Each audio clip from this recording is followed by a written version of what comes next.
Voilà. Moi, mon intervention, c'est sur le sous-thème « Toi, suis-moi ». Toi, suis-moi.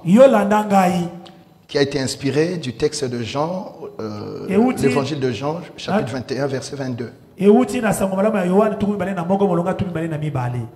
Toi, suis-moi. Mais j'ai voulu, pour avoir une idée complète, lire ce chapitre 21 de Jean à partir du verset 25. Du verset 15, pardon, jusqu'au verset 25. Jean 21, 15 à 25, je vais lire. Après qu'ils eurent mangé, Jésus dit à Simon-Pierre, « Simon, fils de Jonas, m'aimes-tu plus que ne m'aime ceci ?»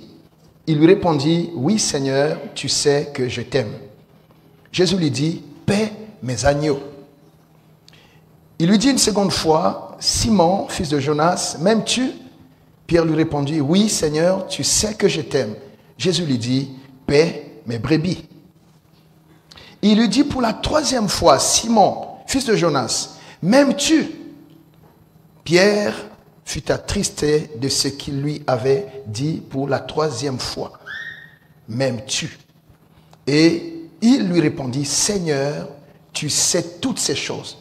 Tu sais que je t'aime. » Jésus lui dit, « Paie mes brebis. » En vérité, je te le dis, quand tu étais plus jeune, tu te saignais toi-même et tu allais où tu voulais.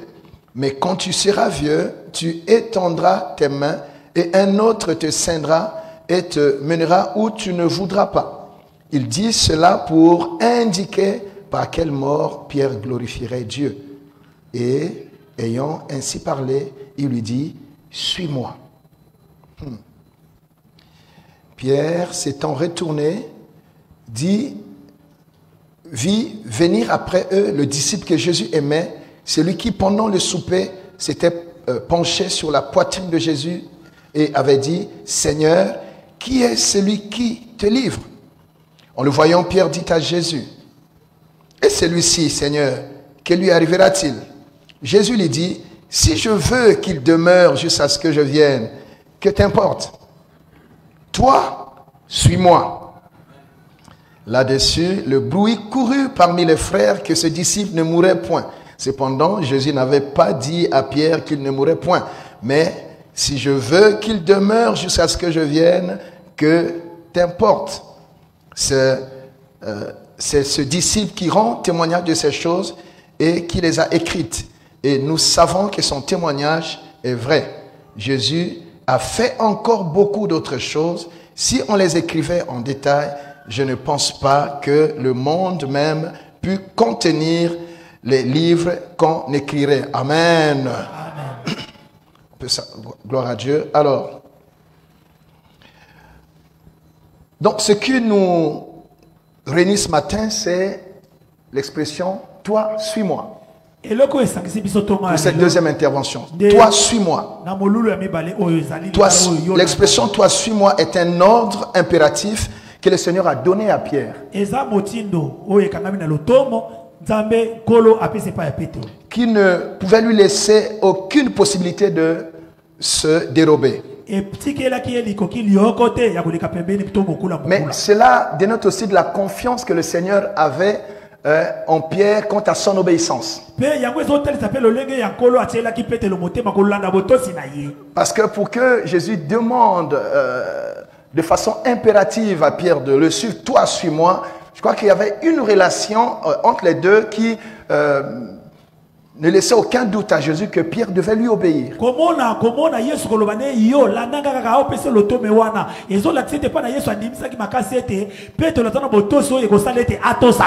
Suivre, c'est aller ou marcher ou courir ou rouler derrière quelqu'un pour le rattraper, le surveiller même ou l'imiter.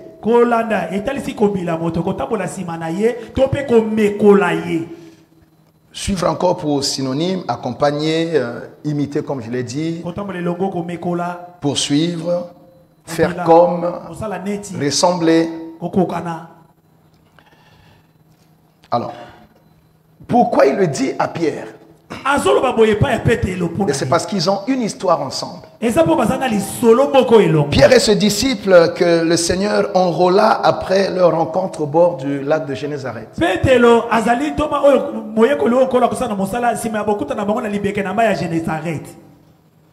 Ou au bord de la mer de Galilée, suivant les versions. Dans cette merveilleuse histoire qui va bousculer et changer la vie de Pierre. L'histoire de la pêche miraculeuse que nous aimons. À l'issue de laquelle Simon, donc Pierre, Jacques et Jean laissèrent tout pour suivre Jésus. Et nous comprenons que ce sont ces trois souvent qui ont constitué la ceinture proche de Jésus à des moments forts de sa vie. Ce groupe de pécheurs, ce groupe-là ne va pas le quitter. Enfin, c'est ce groupe qu'il a souvent pris en retrait à des moments importants de sa vie ici sur la terre.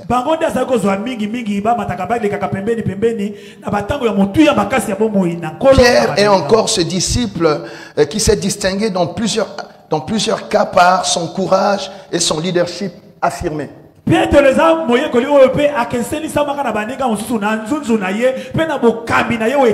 Je parie que si c'était à notre époque ici, il devait s'ajouter d'autres titres importants. Si c'était s'il était comme nous ici, on aurait certainement appelé apôtre majeur. Apôtre, parce que il avait un tel leadership, comme papa l'a dit tout à l'heure, un tel leadership qui se démarquait des autres. C'est lui qui a vécu l'expérience de marcher sur l'eau comme Jésus. Il a eu le privilège de voir Jésus sur la montagne de transfiguration. C'est encore lui à qui le Seigneur a fait la promesse de donner les clés du royaume et sur qui le Seigneur devait bâtir son église.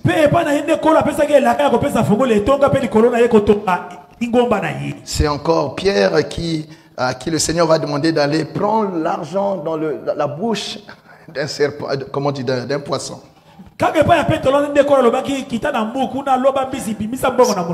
Ça, quand j'étudie ça, je dis quand le Seigneur nous prend, il nous prend en fonction aussi de ce que nous sommes. Quand vous voyez l'apôtre prêcher, enseigner, il enseigne la Bible, c'est vrai. Mais vous voyez l'aisance qu'il a, on sent ce côté enseignant qui est resté en lui.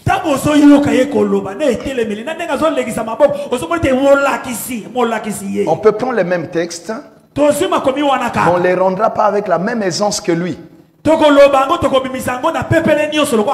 Parce qu'il y a déjà une vocation qui est là. Le Seigneur a permis qu'il passe par là. Et pour le retirer après. C'était pour le préparer à ce grand ministère en fait. Et ça continue à servir jusqu'à aujourd'hui. C'est un peu ce qui s'est passé avec Pierre. Ce n'est pas Judas qu'on a envoyé chercher l'argent dans la bouche du poisson. Chacun de nous est particulier. Amen. Gloire à Dieu. C'est Pierre qui va démontrer à Jésus un tel niveau d'attachement qu'il était capable de prendre son épée pour le défendre.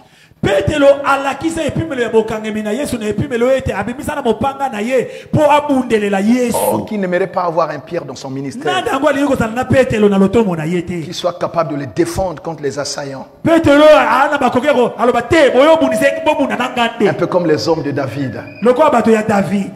Mais malheureusement, parfois, nous entourons des gens qui peuvent nous trahir à la moindre épreuve. Je prie que Dieu nous donne des pierres. Quand il y a un problème, c'est lui qui va se présenter. Il Il y a un problème à la police, c'est lui qui va se présenter. Il y a un problème là, on prend des décisions, c'est lui qui parle. Il met son père à côté, il dit non, laissez-moi m'en occuper. Que le Seigneur nous donne des pierres. Alléluia. Amen. Bon, il l'a fait parce qu'il voulait s'assumer, il voulait assumer sa position, hein, parce qu'il avait pris position pour dire qu'il ne permettra à personne de toucher à son maître.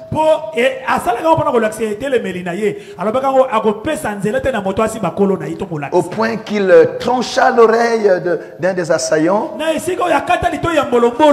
Bon, le seul problème, c'est qu'il a oublié que le combat était spirituel. Là, ce n'était pas sa force physique qui était sollicitée. Ce n'est ni par notre force, ni par notre puissance, ni par notre intelligence. C'est par la grâce. C'est par le Saint-Esprit. Alléluia. Amen.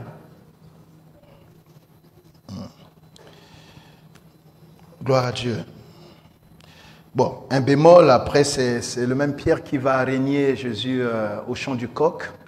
Jésus l'avait prévenu.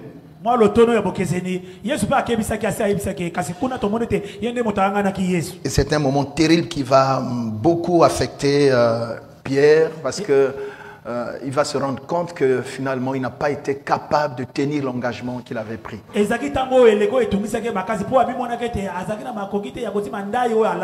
Ceci pour nous rappeler que ce n'est ni par notre force, ni par notre simple courage ou puissance, mais c'est par l'Esprit du Seigneur et par la grâce de Dieu que nous pouvons être capables de faire des bonnes œuvres, de mener des bonnes actions. À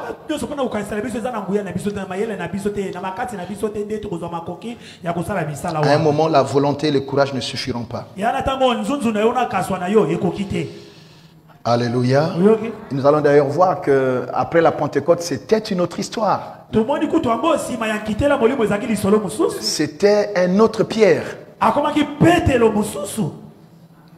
C'était deux personnes différentes. C'est pour dire que dans le ministère, la réussite, c'est parfois le fruit de plusieurs années de travail. Il y a des étapes qu'on ne peut pas enjamber. On ne prend pas des raccourcis. Je pense qu'une étape qu'on a sautée finira par nous réclamer demain.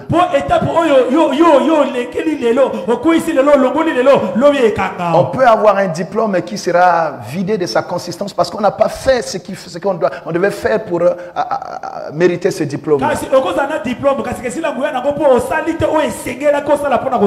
Et c'est souvent sur le terrain qu'on se trahit tout de suite. Que le Seigneur nous aide. Alléluia. Amen. Donc parfois des combats, des difficultés, les échecs apparents, ça fait partie de notre parcours. On en sort aguerri, on en sort avec beaucoup d'expériences qui peuvent nous permettre d'avoir un palmarès et un cursus à présenter aux gens.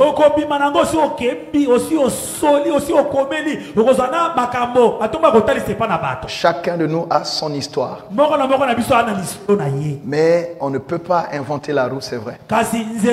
On peut s'inspirer des choses qui ont été faites et ça nous fait gagner beaucoup de temps.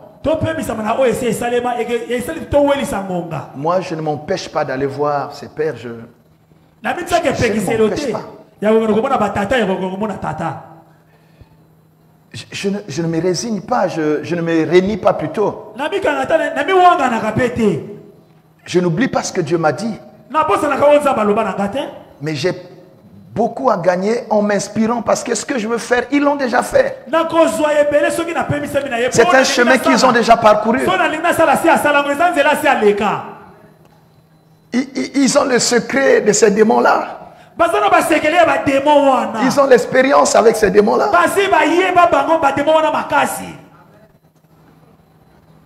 Alléluia. Et c'est souvent par orgueil que nous nous créons des problèmes nous-mêmes. Mais tous les observateurs avertis peuvent être d'accord avec moi que quelque chose est en train de changer dans notre pays. Hier, quand je voyais l'homme de Dieu travailler chez Papa Bouka,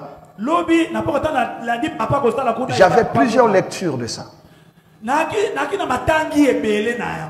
Quand j'ai vu l'entrain, le zèle qu'il a mis pour faire le travail, comme si c'était dans sa propre église. Il y avait des milliers de personnes, il a pris le temps d'imposer les mains sur tous ceux qui le voulaient. Et à la fin, il a fait un appel de fonds extraordinaire pour l'apôtre.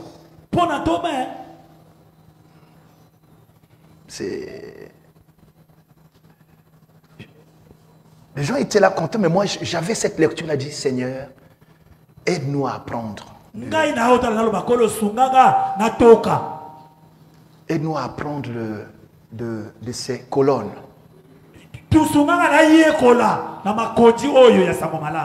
Ça va nous aider. Alléluia. Alléluia. Gloire à Dieu. Donc je disais, après la Pentecôte, c'était un autre Pierre. Même si après la résurrection, Pierre est reparti à son activité d'avant, c'est comme ça que Jésus va le trouver d'ailleurs tout nu. Bon. Ce n'est pas notre propos aujourd'hui. Mais parce que le Seigneur est fidèle à son alliance et à la promesse, voilà, le Seigneur n'a pas changé son plan avec Pierre. Nous pouvons commettre des erreurs, mais cela n'efface pas le plan que Dieu a pour nous. On peut tomber, mais on a le droit de se relever. Quel que soit ce que les gens peuvent dire de nous. Si papa s'était résigné pour dire voilà, dans ce pays, bon, j'abandonne, on n'aurait pas eu tout ce que le Seigneur fait avec lui aujourd'hui. Et il faut savoir une chose, tout le monde n'est pas obligé de nous acclamer. Hein. Déjà quand Dieu nous a parlé, ils n'étaient pas là, ils ne sont pas obligés de nous croire. Ils peuvent nous juger comme ils veulent. Mais nous n'avons pas le droit d'abandonner ce que Dieu nous a dit.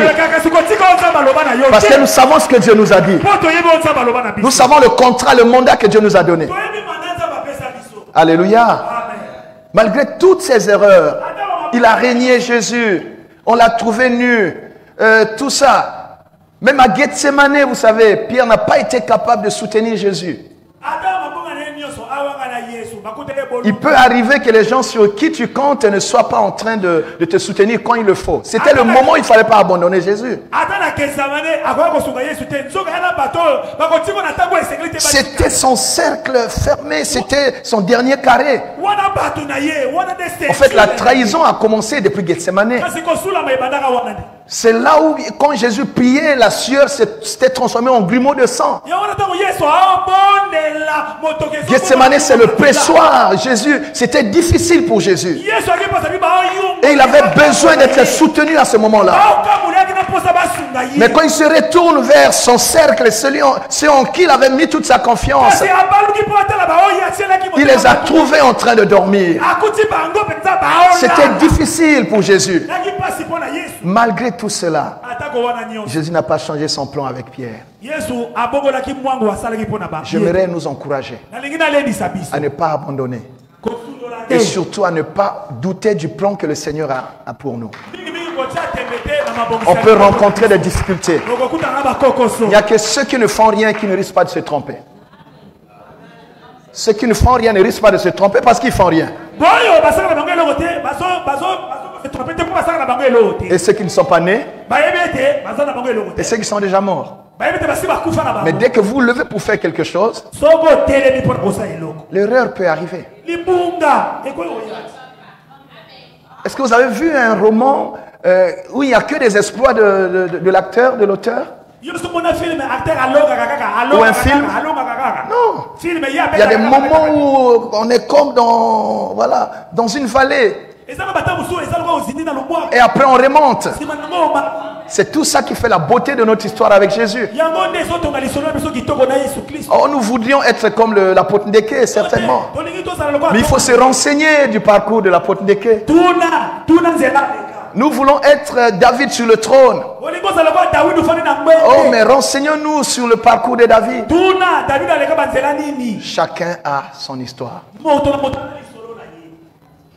Alléluia. Amen. Que le Seigneur nous aide. Gloire à Dieu. C'est ainsi que d'ailleurs après la Pentecôte, c'est Pierre qui va faire le premier sermon, la première prédication, la prédication fondatrice de l'église, c'est Pierre qui va la faire.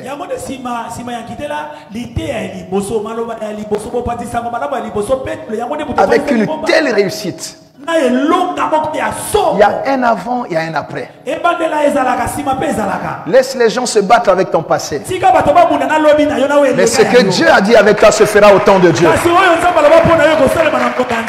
Il y a des historiens, il y a des archéologues. Il y a des gens qui se battent. Quel que soit ce que tu fais, ils vont te rappeler ce que tu... Laisse-les avec ça. Le meilleur est devant toi tant que le Seigneur ne t'a pas retiré de la terre. Amen, amen, amen. Amen. Gloire à Dieu. 3000, 5000 et après on dit ils ont rempli tout Jérusalem de leur enseignement.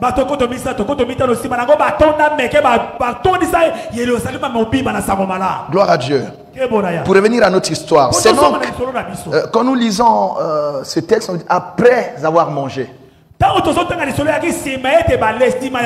cette rencontre avec le Seigneur, l'apôtre Jean rapporte principalement trois rencontres, trois apparitions de Jésus après sa résurrection.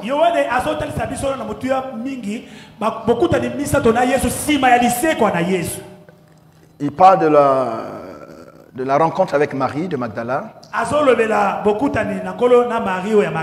Il parle de la rencontre avec les apôtres.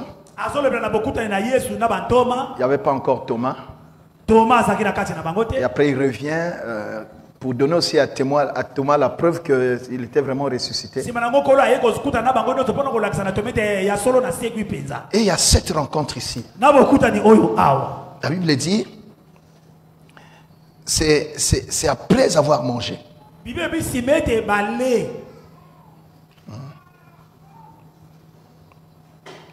Après un repas avec des disciples, que Jésus va révéler de façon précise la suite des événements quant à la destinée de Pierre.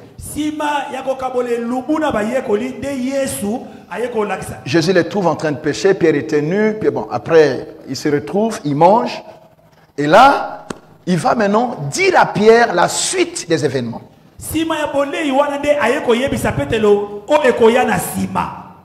Et lui parler de la mort dont il devait mourir. Lui annoncer qu'il devait mourir crucifié.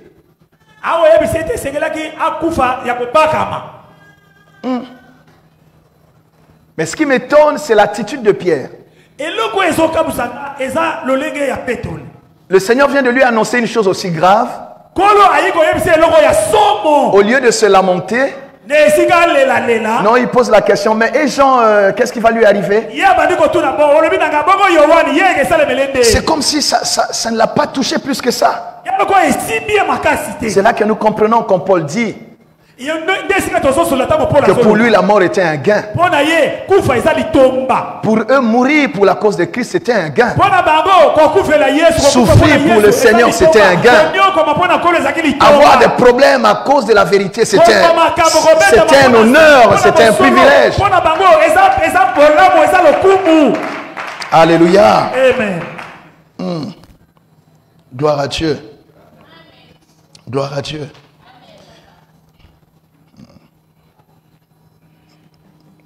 Et, bon, juste une petite parenthèse. Vous savez, il y a des choses que le Père ne peut dire que quand il a mangé. Hein. C'est après le repas que Jésus a libéré cette révélation sur la destinée de Pierre.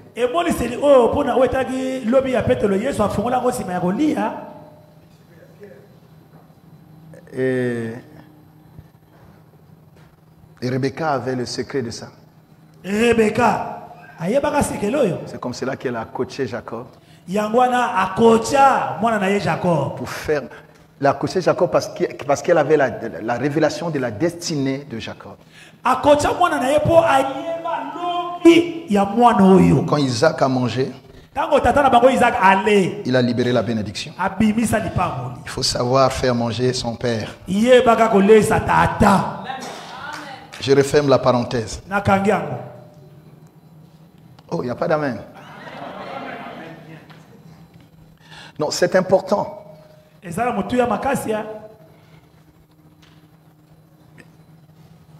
Dans la petite expérience que j'ai dans les choses que le Seigneur fait jusqu'ici, et je l'ai compris depuis un certain temps, je ne peux pas faire un grand travail sans avoir, bon, je parle comme ça, c'est une figure, sans avoir fait manger mon père. Parfois c'est juste un mot qui libère. Et quand j'ai fini le travail, je lui fais aussi un rapport. Vous comprenez quand je parle de rapport? Et là encore, il libère un mot. Et depuis un certain temps, je vous donne ce secret. Même quand ils ne sont pas invités comme orateurs, je ne fais pas un grand travail dans ce pays sans les avoir visités, sans passer chez eux. Ah oui. Amen. Amen. C'est comme ça que j'ai découvert que l'apôtre Bouka est à plus de 60 km de Brazzaville.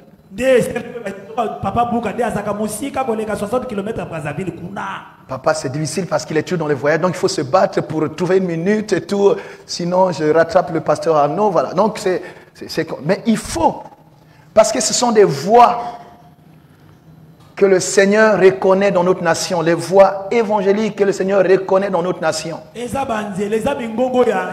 Ce sont des portes. On peut ne pas croire cela, mais c'est cela. Et ça sécurise le travail. Dans la relation. Donc il faut faire attention à cette relation père et fils. Amen. Alors, dans ce texte que nous avons lu, donc nous avons vu que l'expression « suis-moi » est reprise 2 fois sur Pierre.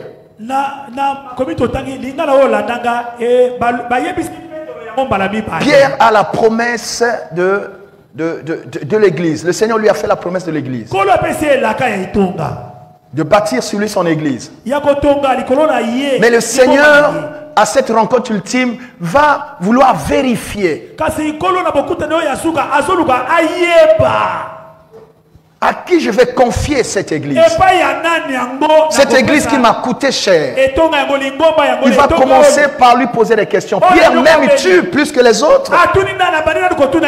Parce qu'on ne confie pas les choses précieuses à quelqu'un qui ne vous aime pas.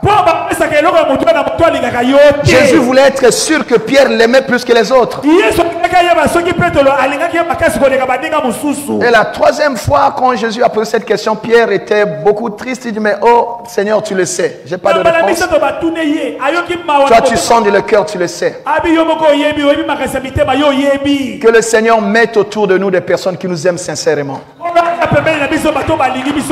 C'est très dangereux de faire le ministère quand on s'entoure des gens qui sont à l'affût, qui sont à l'affût parfois de nos erreurs, qui moindre, ils peuvent même nous placer des pots de banane. L'ennemi peut même passer par eux pour nous atteindre.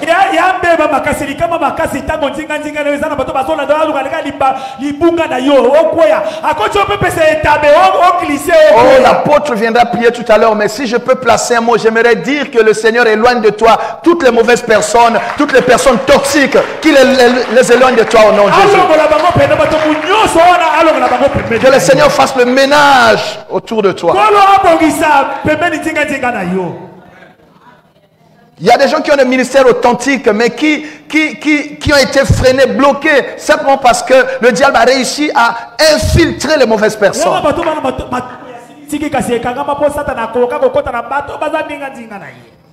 Si ce n'est pas ton cas, que le Seigneur te préserve. Alléluia. Amen. Gloire à Dieu. Oh mon Dieu.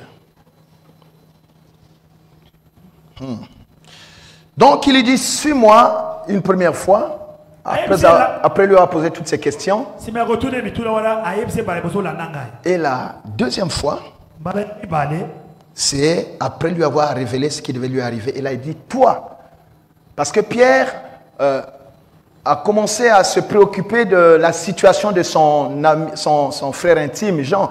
Mais si moi je mourais comme ça, et l'autre, comment il mourra lui? Jésus lui a dit, non, ce n'est pas ton problème. Que chacun s'occupe de ce que Dieu lui a dit. Nous perdons trop de temps à nous occuper, à nous attaquer aux autres, alors qu'on a une mission, on a un appel. Restez dans votre couloir, restez dans ce que Dieu vous a dit. Il y a tellement de choses à faire avec le Seigneur qu'on n'a pas le temps à perdre en s'attaquant aux autres, en commentant les autres. C'est ça, il y a tellement de choses. Pierre, Jésus lui a dit, mais où est ton problème? Où est ton problème? Oh, tel a fait là-bas. Où est ton problème? Qui t'a établi ministre de la communication? Où est ton problème? Nous avons beaucoup de choses à faire dans ce que le Seigneur nous a donné comme mission. Et on ne devrait pas avoir une seule minute à perdre en étant là à suivre ou à épier les autres.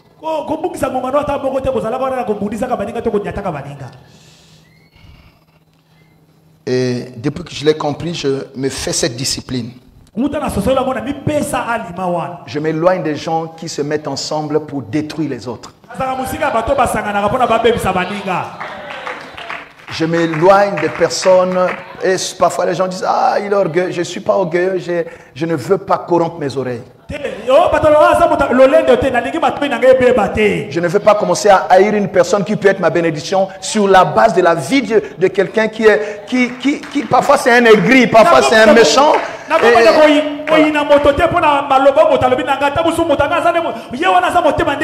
Il y a beaucoup de gens qu'on caricature qui ne sont pas ce qu'on dit. Il y a des étiquettes qu'on a collées sur des personnes. Et ça fait beaucoup de mal à l'église. Ça cause beaucoup de tort à l'église. Que le Seigneur nous aide. Alléluia. Amen. Alors je vais aller vite parce que nous avons besoin de la prière.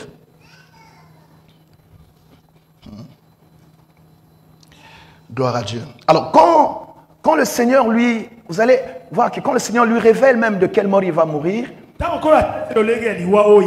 et quand cette mort devait arriver, Pierre a refusé d'être crucifié dans la même position que Jésus. Donc il est resté fidèle, humble, loyal jusqu'à la croix. Il ne voulait pas être comparé à Jésus. Si Jésus a été crucifié la tête en haut, Pierre a accepté, a demandé qu'il soit crucifié la tête en bas. Jusqu'à la croix. Wow. Ça. Loyal jusqu'à la mort.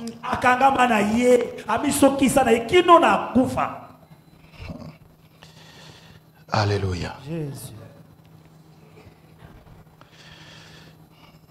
Bref, Jésus a signifié à Pierre que ce qui était important, c'était qu'il se consacre à son appel, qu'il se consacre au service pour lequel il avait appelé et non de s'occuper des autres.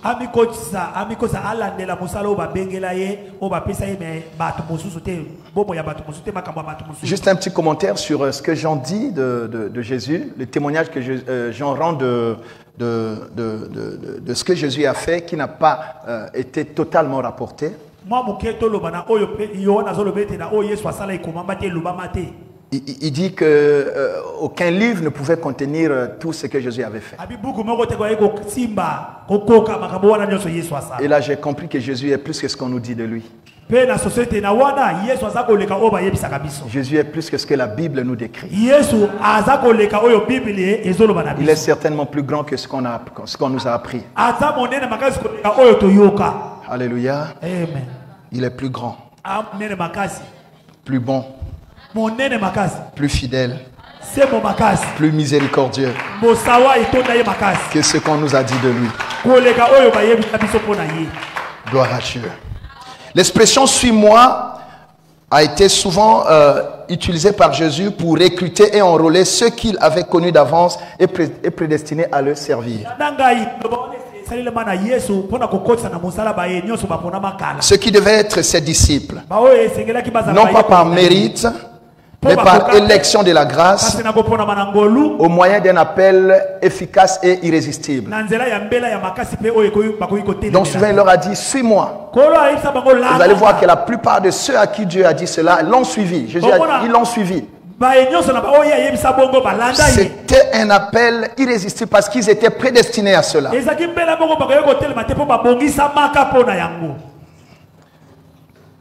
Dans Matthieu 9:9, il trouve Lévi le publicain. Il lui dit, suis-moi. Il était à son poste de travail. Il a tout laissé pour suivre Jésus. Il a tout laissé. Ce n'était pas un chômeur. Mais ce qui m'étonne, c'est un peu le mode de recrutement de Jésus. Il n'a pas recruté dans la synagogue. Il n'a pas recruté dans le temple. Il a pris des gens apparemment sans expérience. Un publicain, aujourd'hui, c'est comme, on va dire, un agent des impôts ou un douanier. Prenons comme ça. Parce qu'il était à un poste de péage. Et vous savez, l'idée qu'on se fait de ceux-là qui sont dans les régies financières, à tort souvent. Et lui, il avait aussi un problème parce qu'il collectait les impôts pour Rome. Donc il était en plus traité, pris comme un traître. Mais Jésus lui a dit, suis-moi. Et c'est ça qui crée aussi un choc. Mais comment il peut... S'il est vraiment fils de Dieu, il ne sait pas que ce gars c'est un voleur.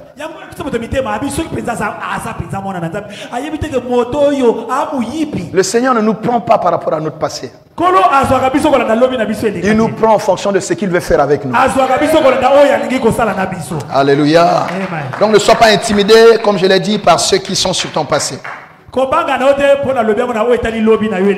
Jean 1:43, il dit à Philippe, suis-moi.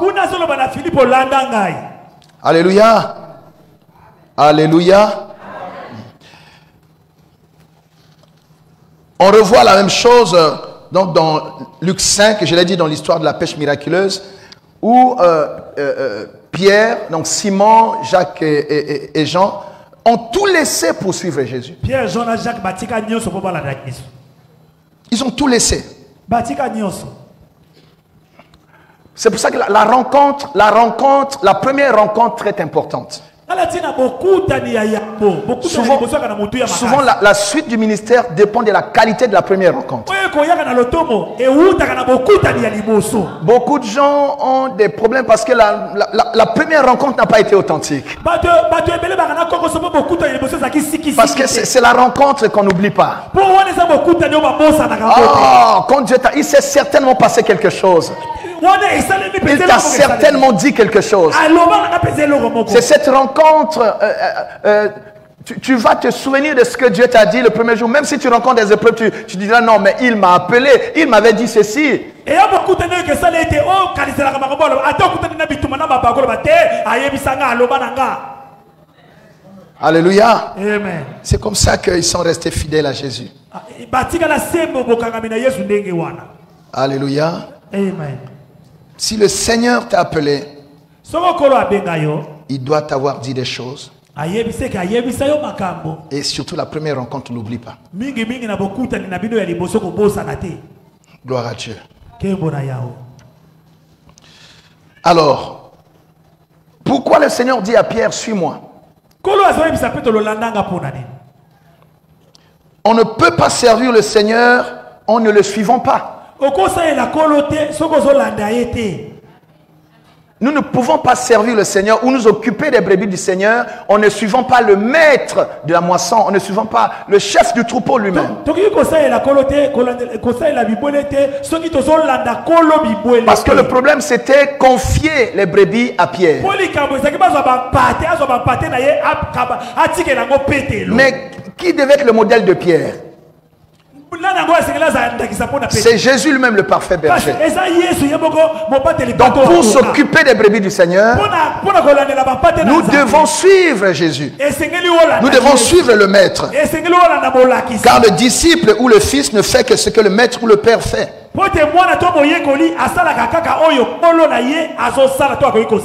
Alléluia. Amen. Jean 5, verset 19 dit, en vérité, je vous le dis, le Fils ne peut rien faire de lui-même. Il ne fait que ce qu'il fait, ce qu'il voit faire le Père. Et tout ce que le Père fait, le Fils aussi le fait pareillement.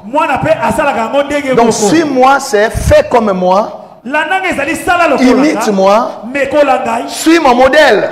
Il est difficile de réussir le ministère si on n'a pas de modèle. Bien aimé, ton modèle ne peut pas être Pierre seulement. Nous avons dit hier, Pierre, ces choses qu'on nous dit se sont passées dans un contexte culturel qui nous échappe. La plupart de nous ici, beaucoup n'ont pas été en Israël. Ils n'ont pas nos réalités. Ils ne vivent pas les mêmes choses que nous. Mais nous avons bien aimé, des personnes dans ce pays qui sont des nôtres, avec cet évangile, qui ont réussi et qui peuvent être pour nous des modèles, des repères.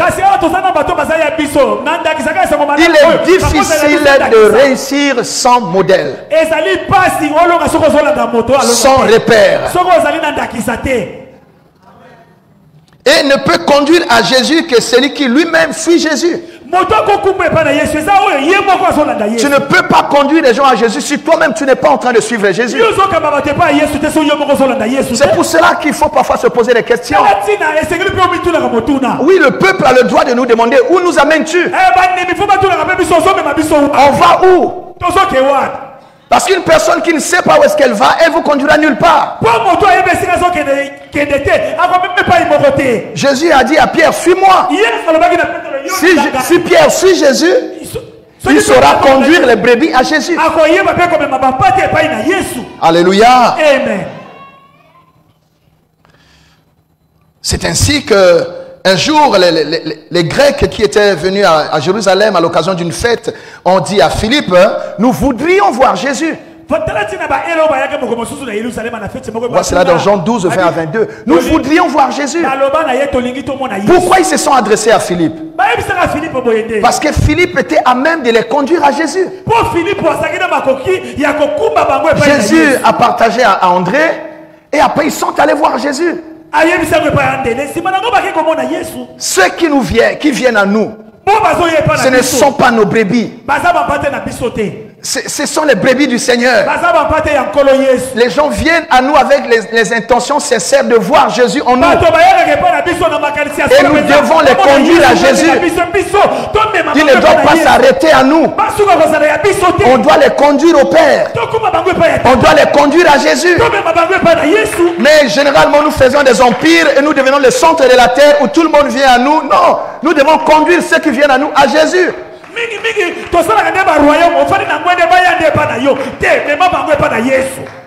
Quand nous avons fait même un serment, je ne sais pas, de sophistiqué, nous devons nous demander, après ce serment, est-ce qu'on a conduit le peuple à Jésus?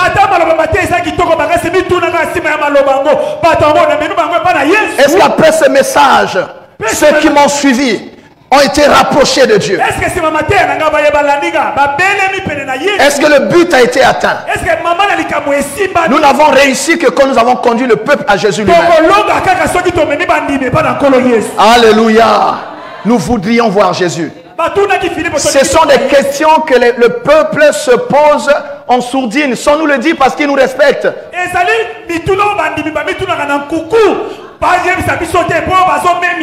Quand nous prenons le micro, les gens attendent qu'on leur parle de Jésus, les gens attendent qu'on leur montre Jésus. Et parfois à la fin de notre message, on laisse les gens sur leur soif. Ils n'ont pas vu Jésus, ils n'ont pas entendu parler de Jésus. C'est un problème. Nous voudrions voir Jésus. Les gens viennent dans nos églises parce qu'on leur a dit c'est l'église de Jésus-Christ. Il peut me le dire, pasteur Gustave, nous voudrions voir Jésus. Apôtre Marcelin, nous voudrions voir Jésus. N'oublions jamais cela. Alléluia. Amen. Nous voudrions voir Jésus. Que le Seigneur nous aide. Je disais, quelqu'un qui ne sait où il va ne vous conduira nulle part. Il n'est pas normal de suivre quelqu'un qui ne sait pas où est-ce qu'il va. Vous savez, quelqu'un qui n'a pas de vision, papa l'a dit tout à l'heure, qui n'a pas de vision, mais il n'a pas la direction. C'est dangereux. Quelqu'un qui n'a pas de vision, il ne faut pas le suivre. Il peut vous bouffer votre destinée. Vous allez perdre votre temps. Non, c'est vrai. Quelqu'un qui n'a pas de vision ou qui a abandonné sa vision, c'est comme, on a pris l'exemple de Jonas hier. Ne le suivez pas. Parce que Dieu n'est pas avec lui quand il a pris le bateau de Tarsis. Non. Dieu n'est pas avec lui vers Tarsis. Et c'est même dangereux d'investir dans une vision détournée.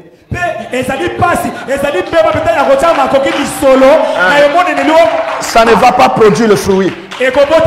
Dieu l'attend à Ninive et toi tu finances son voyage vers Tarsis. Ça ne produira rien. Demande-lui où vas-tu. Tu nous avais dit que Dieu t'avait envoyé à Ninive.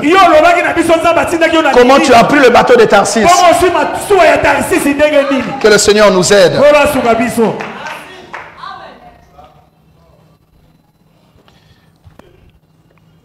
Oh mon Dieu. Jésus voulait laisser de grandes choses à Pierre, mais le préalable c'était que Pierre devait assurer Jésus de le suivre.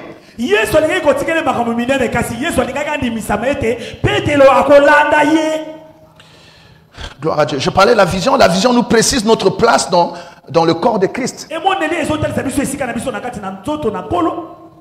La vision nous indique notre partition.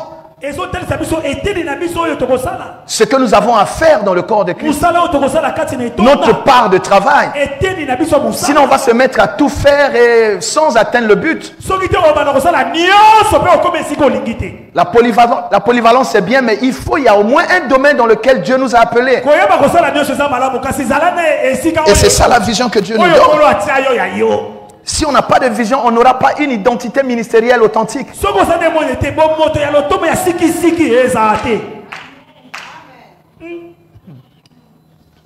J'aime quand le Seigneur le dit aux apôtres, hein, dans Jean 14, 1 à 6, Jean 14, 1 à 6, que votre cœur ne se trouble point, croyez en Dieu et croyez en moi. Il y a plusieurs demeures dans la maison de mon Père. Si cela n'était pas, je vous l'aurais dit. Je vais vous préparer une place. Il est en train de leur montrer où est-ce qu'il les emmène. Où est-ce que le voyage va se terminer. Même si c'est difficile aujourd'hui. Mais au moins on sait où est-ce qu'on va. Même s'il y a des combats aujourd'hui. Mais au moins on sait où est-ce qu'on nous emmène. Alléluia. Amen. Et lorsque je m'en serai allé, je vous aurai préparé une place. Je reviendrai et je vous prendrai avec moi, afin que là où je suis, vous aussi vous y soyez. Vous savez où je vais. Pour que les gens nous suivent, hein, on doit leur dire où est-ce qu'on les amène. Jésus leur a dit, vous savez où je vais. Et vous en savez le chemin. Thomas lui dit, Seigneur, nous ne savons pas où tu vas. Oh. Comment pouvons-nous en savoir le chemin? Jésus lui dit, je suis le chemin, la vérité et la vie. Nul ne vient au Père que par moi. Voyez-vous? On ne peut pas montrer aux autres un chemin qu'on n'a jamais pratiqué.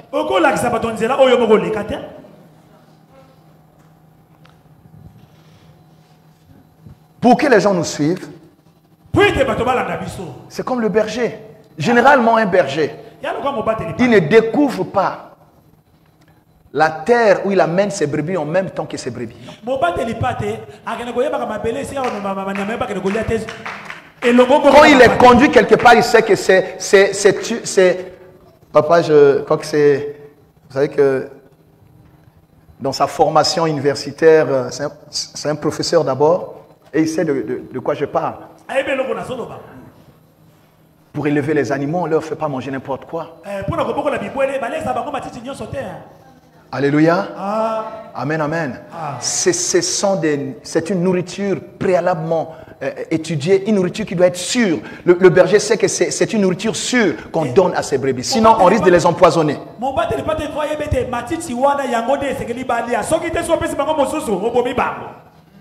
Donc le berger prospecte, le berger connaît le chemin. Et le modèle du berger, c'est Psaume 23. Alléluia. Gloire à Dieu. Pourquoi suivait-on Jésus? Ben, ils ont suivi Jésus parce que c'est lui qui les a choisis. C'est lui qui les a appelés et leur a donné le mandat. Et sans lui, ils ne pouvaient rien faire. Si le ministère que nous l'avons de Jésus, il a dit, je suis le sceptre. Vous êtes les sarments, sans moi vous ne pouvez rien faire. On ne peut pas porter de fruits en se détachant du sceptre. On ne peut pas vivre la multiplication en se détachant du sceptre. C'est notre attachement au Seigneur qui va conditionner, quelle que soit la réalité du terrain, qui va conditionner la réussite dans le ministère et la multiplication. Pourquoi le suivre? Parce que c'est lui le maître de la moisson. Alléluia. Il dit, paix mes brebis, c'est sans ses brebis, c'est lui le maître de la moisson. Sono bandimi nanga, bandimi na yote. Bandimi na yote. Bandimi na yote.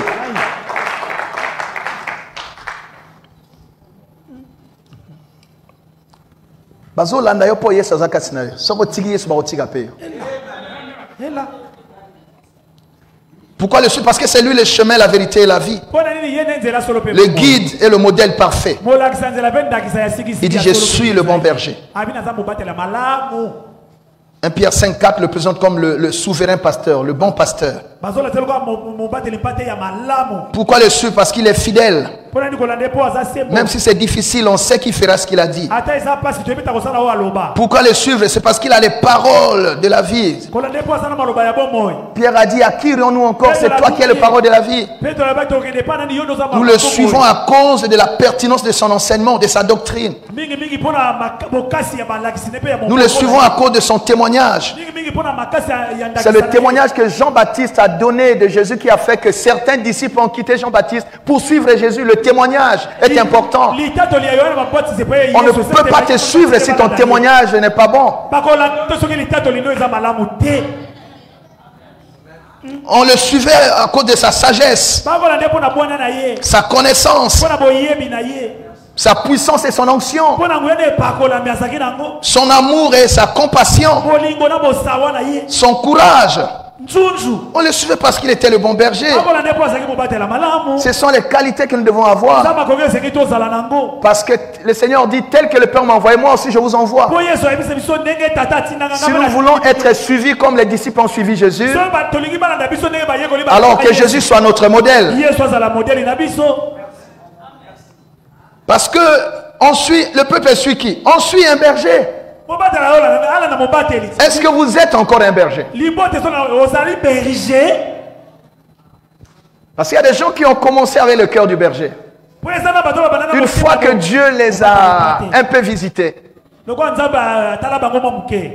ils sont simplement dans la position de leader et de ministre, détachés de la bergerie.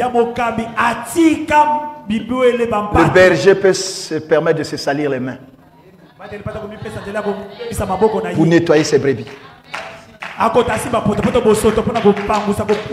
Sommes-nous toujours et encore des bergers? Alléluia. Que le Seigneur nous aide. On suit un maître, celui qui a un enseignement pertinent, un éducateur. On suit un modèle. Vous savez, nous sommes des influenceurs. Aujourd'hui, on parle des influenceurs. Hein? Nous sommes des influenceurs d'opinion. Vous allez voir que dans votre église, il y a des gens qui voudront parler comme vous, qui voudront s'habiller comme vous. Il y en a même qui voudront se coiffer comme vous, marcher comme vous. Mais c'est une occasion, une opportunité que nous avons, bien aimé, de mettre en place, de créer des générations et de créer une autre façon de faire, impulser une autre dynamique, d'inculquer de nouvelles valeurs. Parce que les gens aimeraient tant nous ressembler. Mais profitons de ça pour leur inculquer les bonnes choses. Parce que ce que le peuple nous voit faire, le peuple voudra le faire aussi. Nous sommes des influenceurs. Est-ce qu'on peut nous imiter à tout point de vue? Est-ce qu'on peut nous suivre? Une fois que nous avons quitté le pupitre, est-ce qu'on peut nous suivre dans les quartiers? Est-ce qu'on peut nous imiter? C'est tellement facile d'être un bon pasteur sur la chaîne. Mais quand on a quitté l'église, est-ce qu'on peut nous imiter? C'est une question que je me pose à nous tous. Mais c'est parce qu'elle m'interpelle que je vous la propose aussi. Donc on suit un modèle, un repère. Alléluia.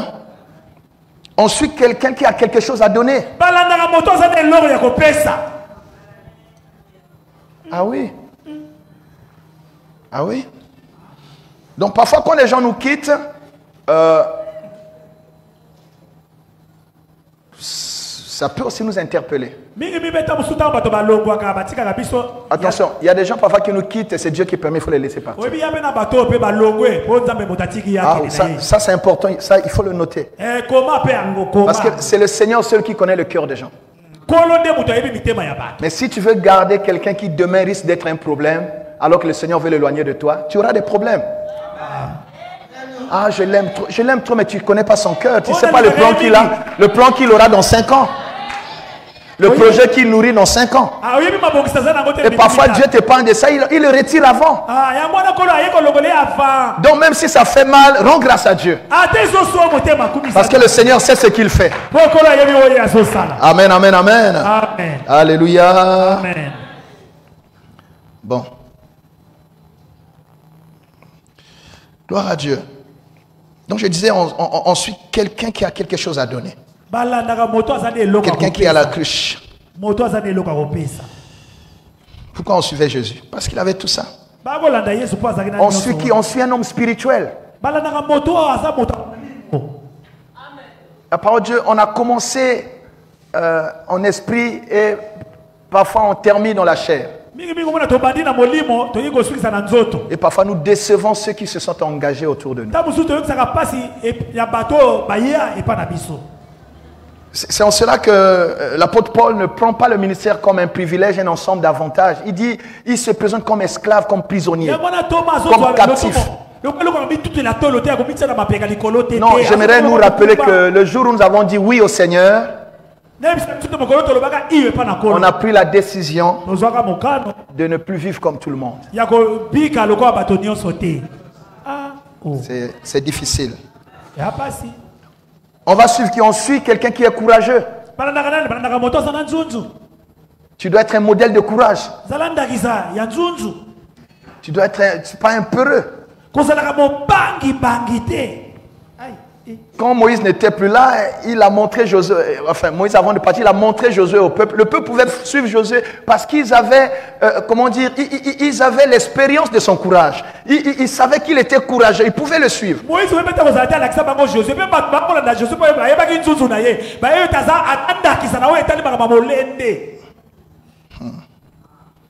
Oh, que le Seigneur nous aide. On suit un conducteur. Alors maintenant, imaginez-vous si celui qui conduit est aveugle. Si le conducteur est aveugle, la Bible dit ceux qui le suivent et lui-même, ils vont terminer leur course dans le ravin, dans le fossé. Donc on ne peut pas suivre un aveugle.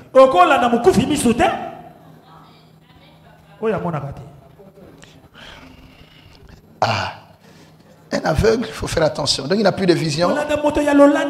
Vous allez terminer votre course dans le ravin. Tu t'imagines, le chauffeur, il perd la vue.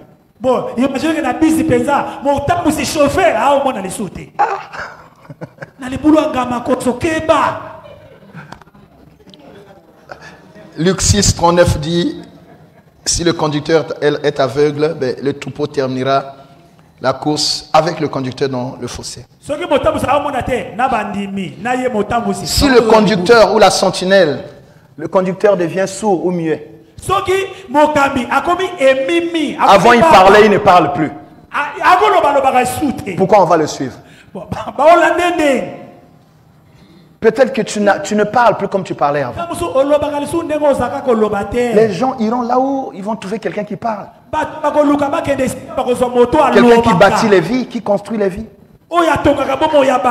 Donc nous avons beaucoup plus de travail à faire sur nous-mêmes que de critiquer les autres.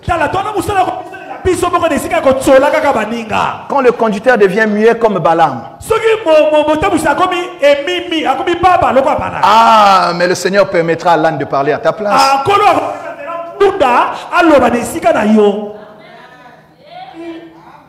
Et vous vous rendez compte, l'âne parle et voit l'ange.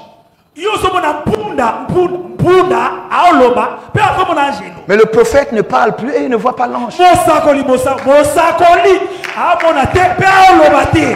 Comment les gens vont te suivre? Comment suivre un conducteur qui s'est laissé corrompre par Balak, dont l'évangile est dans la poche de celui qui le finance? Tu vas nous amener où? La Bible dit, le Seigneur lui-même est sorti pour résister à Balaam. Il dit, ne tape pas l'animal, c'est pas lui, c'est moi qui suis sorti moi-même pour te résister, parce que le chemin que tu as pris conduit à la perdition. Il y a des ministères qui n'évoluent plus parce que c'est Dieu lui-même qui vous résiste. C'est-à-dire, il t'a appelé, c'est vrai, mais le chemin que tu as pris là, il ne peut pas t'accompagner. Alors il a mis le feu.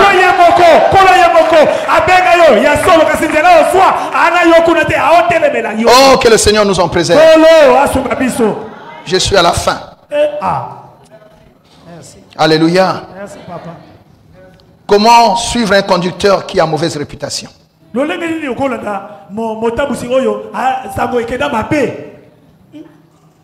y a des choses qu'on peut nous coller. Ça, comme papa l'a dit, ça on peut rien faire. Il ne faut même pas passer son temps à se justifier. Je voulais dire, papa, moi, tant que j'étais dans l'église, il n'y avait pas de problème. Mais quand en 2015, Dieu m'a dit, 2015 ntango nzambe Sors avec ce mouvement. Va au palais des congrès. bima na likambo na libanda kende na palais des congrès. C'est là que j'ai commencé à avoir des problèmes. Nde bisika na bandi kokutana na bitumba. À commencer par la maison même. Ko bana na ndako na nga moko na ndako na nga moko. Na ndako. Mais puisque c'est Dieu qui m'avait parlé. Alors ce qui m'a protégé, c'est que je ne fais rien sans parler au Père.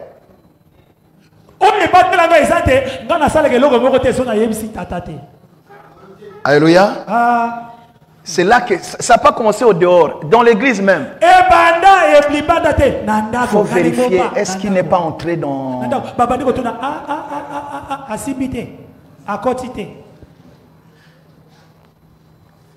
Merci. J'ai la police me dit qu'il me reste 10 minutes. Amen. Je vais m'arrêter dans moins de 10 minutes. Voyez-vous, donc ça a commencé par la maison. Certainement qu'il est honte. Donc, on va te tolérer tant que tu fais ce que tout le monde fait. Mais dès que ta tête sort de l'eau, même ceux qui t'entouraient, tu vas découvrir leur cœur. C'est difficile. Et jusqu'aujourd'hui, il y a des gens qui se battent avec ça. Moi, je me disais que ça s'était arrêté avec les... Mais... Donc à un moment avec mon épouse, on se dit, mais cette histoire-là, vraiment, qui a inventé ça? Qui a commencé? Pourquoi on nous colle une histoire? Vraiment. Avant on en souffrait, hein, on était malheureux parfois. Parfois on en pleurait. Mais depuis un moment, ça ne me meut plus, ça ne me touche plus. Ça ne m'atteint plus. Je sais ce que Dieu m'a dit. Le problème, c'est si Dieu ne t'a pas appelé. Si c'est Dieu qui t'a appelé, Dieu ne sera pas influencé par les détracteurs. Et il y a beaucoup de gens qui insultaient avant, mais qui ont commencé à avoir l'intention de faire les mêmes choses. Et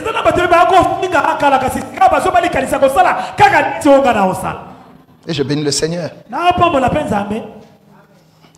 Amen. Amen. Il n'est pas facile, je termine donc par ce point, il n'est pas facile de suivre Jésus. Cela exige l'obéissance. Cela exige l'humilité. Cela exige la patience dans l'épreuve. La patience dans l'épreuve.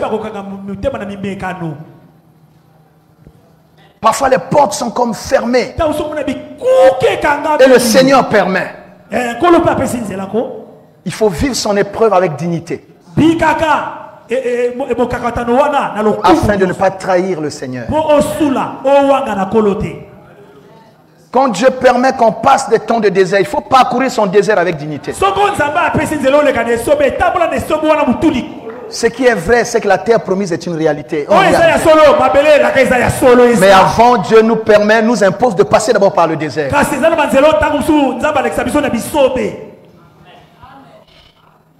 La persévérance. La persévérance. La fidélité et la loyauté. Parfois, tout le monde peut abandonner. Mais nous devons rester fidèles. L'écoute, ça exige l'écoute pour suivre Jésus. Quand on est quelqu'un qui n'écoute pas, c'est difficile de suivre le maître. Quand on discute tous les ordres que le maître donne. Quand on conteste sans arrêt ce que le Père dit. Le Père a le conseil avisé. Il ne nous dit pas tout, mais quand il nous dit quelque chose, il sait. Et c'est finalement après qu'on dit, ah, il avait raison. Pour suivre Jésus, ça demande la sensibilité spirituelle. Pour suivre Jésus, il faut aussi avoir un esprit de service. Et le cœur de fils. Comme Isaac et comme Élisée. le cœur de fils. Isaac était un modèle de fils et de serviteur, comme Jésus. Hein. Il était fils de son père, mais il acceptait d'être serviteur en prenant aussi le fardeau sur son épaule.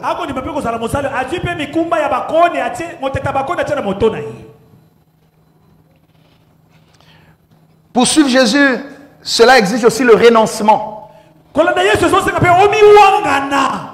Le Seigneur dit, si quelqu'un veut venir à moi, qu'il renonce à lui-même, qu'il se charge de sa croix et qu'il me suive. Vous allez voir, Jésus dit au jeune homme riche, il dit, suis-moi. Mais avant, prends tout ce que tu as, vends et donne le fruit de la vente aux pauvres et suis-moi. Il n'a pas pu renoncer à ce qu'il avait, à ce qu'il était. Et c'était une déception parce que Jésus, la Bible dit, Jésus l'aima. Mais il n'a pas pu se détacher de ses biens, de ce qui était son trésor. Pour suivre Jésus, il faut le renoncement. Pour suivre Jésus, il faut le contentement. Le contentement. Savoir, bien aimé, se suffire à ce que Dieu nous donne. Ne pas envier. Ne pas développer des complexes inutilement. Il y a des choses qu'on aura après 5 ans. Il y a des choses que Dieu fera après 10 ans. Il faut se contenter de ce qu'on a. Il faut se contenter de ce qu'on a. Et travailler, compter sur le Seigneur pour ce qu'on n'a pas encore. Travailler, compter sur le Seigneur pour ce qu'on n'a pas encore.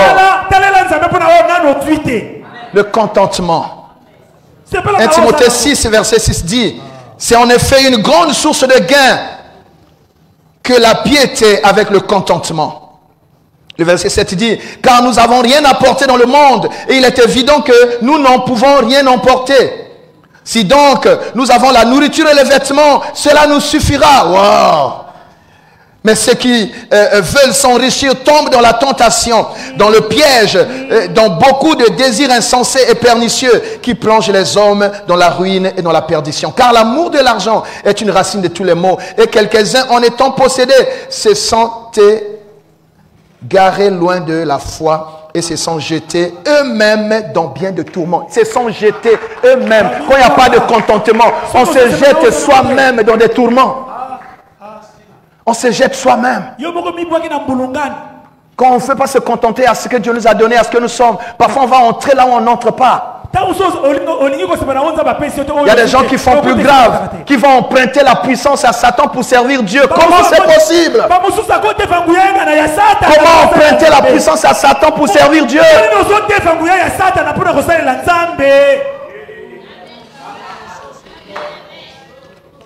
Pour suivre Jésus, il faut supporter les souffrances. 2 Timothée 4,5 dit, supportez les souffrances. Et au sujet des souffrances, l'apôtre Pierre dit dans 1 Pierre 5,9, il dit, il ne faut pas penser qu'il n'y a que vous qui souffrez. Les mêmes souffrances, vos frères à travers le monde les vivent aussi. Parfois tu ne penses que ce n'est que toi qui souffres. Mais si tu poses la question à un autre là-bas, quel que soit le pays, il te dira, lui-même il a traversé les mêmes souffrances. Il a été attaqué lui aussi. Alléluia. Nous devons supporter les souffrances.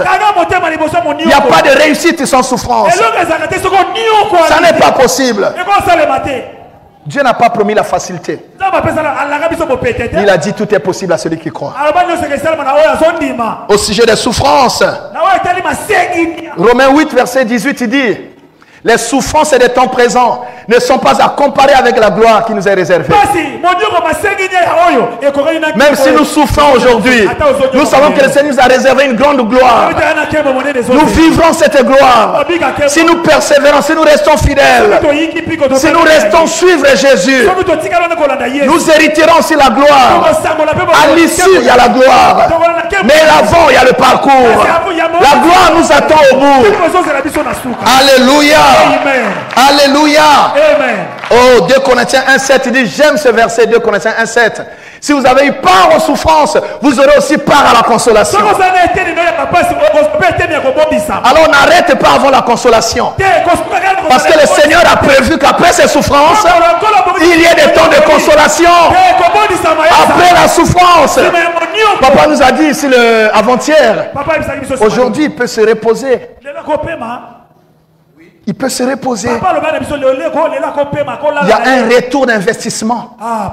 Il a investi dans les fils qui ont accompli sa vision et son message.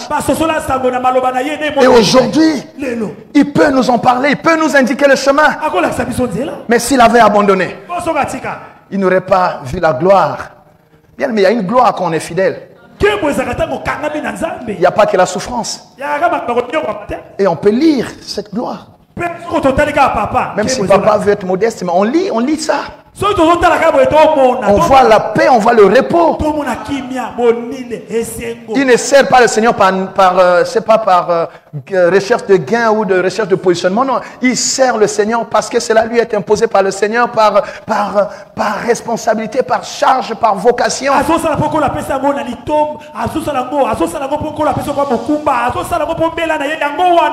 Bien-aimés, restons fidèles. Suivons Jésus. Et le peuple nous suivra. Atanga imoko. Nakolanda Yesu. Atanga imoko. Même si tout le monde abandonne. Reste suivre Jésus. Reste suivre Jésus. De toute façon, il n'y a pas d'alternative. Tu ne trouveras mieux que Jésus. Tu ne trouveras pas plus que lui. Alléluia. Que le Seigneur nous aide. Et que le Seigneur nous bénisse. Que le Seigneur nous bénisse. Que le Seigneur nous bénisse. Avant de laisser la parole, parce que je sais que je n'interviendrai plus, juste une dernière pensée sur la multiplication. Le Seigneur dit, en vérité, je vous le dis, si le grain de bleu qui est tombé en terre ne meurt, il reste seul. Mais s'il meurt, il porte beaucoup de fruits. Si nous voulons vivre la multiplication, nous devons passer par la mort. Si nous ne mourrons pas, nous ne pourrons pas nous multiplier. C'est parce que Christ est mort qui nous a engendrés comme Église. Nous devons mourir à quelque chose. Mourir à l'orgueil. Mourir au péché. Mourir à la convoitise. La multiplication, c'est après la mort. Pas le coma. Après la mort. Que le Seigneur vous bénisse.